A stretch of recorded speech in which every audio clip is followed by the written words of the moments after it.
Bitcoin hitting an all-time high above $75,000 earlier this morning as Donald Trump wins the White House.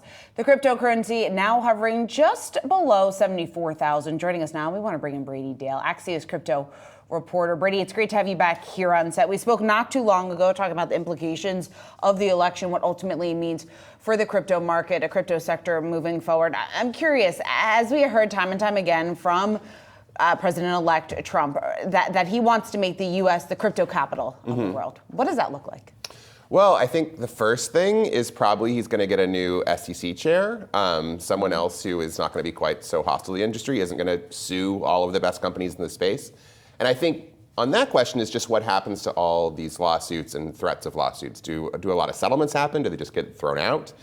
Because these companies need to know that they can move forward. So I think that's the first thing. He's also said he wants all the Bitcoin to be mined here in the U.S. That might be a tougher task than he can pull off, but maybe get some more of it here. So that would probably please the American miners. Yeah, indeed. We might see a lot more bathhouses like we've seen in Brooklyn pop up. That's right. Instance. All the yeah, exactly. All these things considered, it seems like there was a growing bipartisan move as well to create a Bitcoin reserve. What's the reality that we see both sides of the aisle actually come together over that?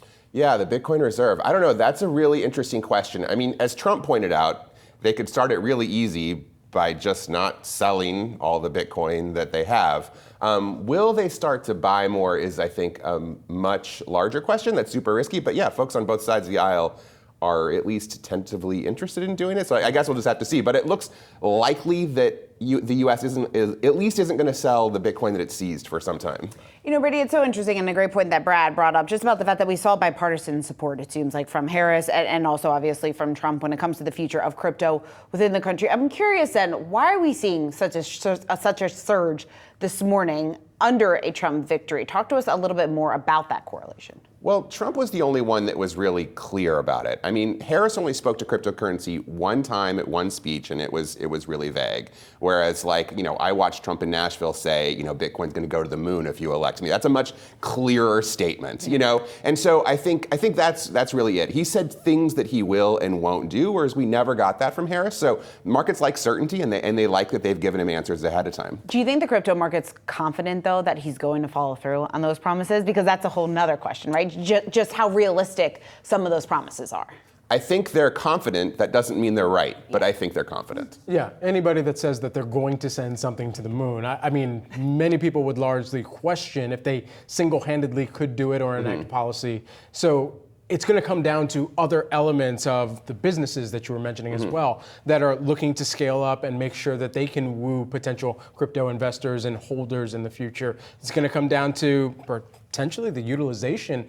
Is there anticipated to be any major movement in utilization of crypto, which would perhaps give it more of commonplace within the transaction vernacular for many people who don't already engage with it?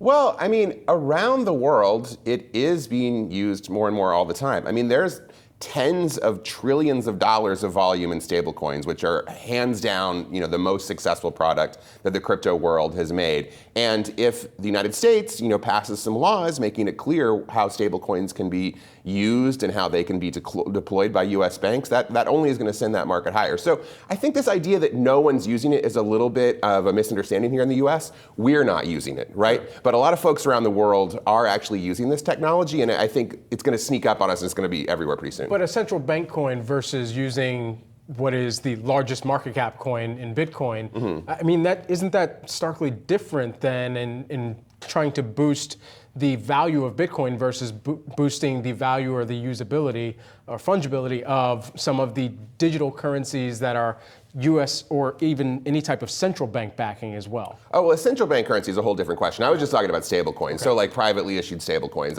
I think, and that's going to move a lot more quickly than big central bank digital currencies. That's a big question mark out there. All right. All right, Brady Dale, thanks so much for taking the time to join us here on set this morning.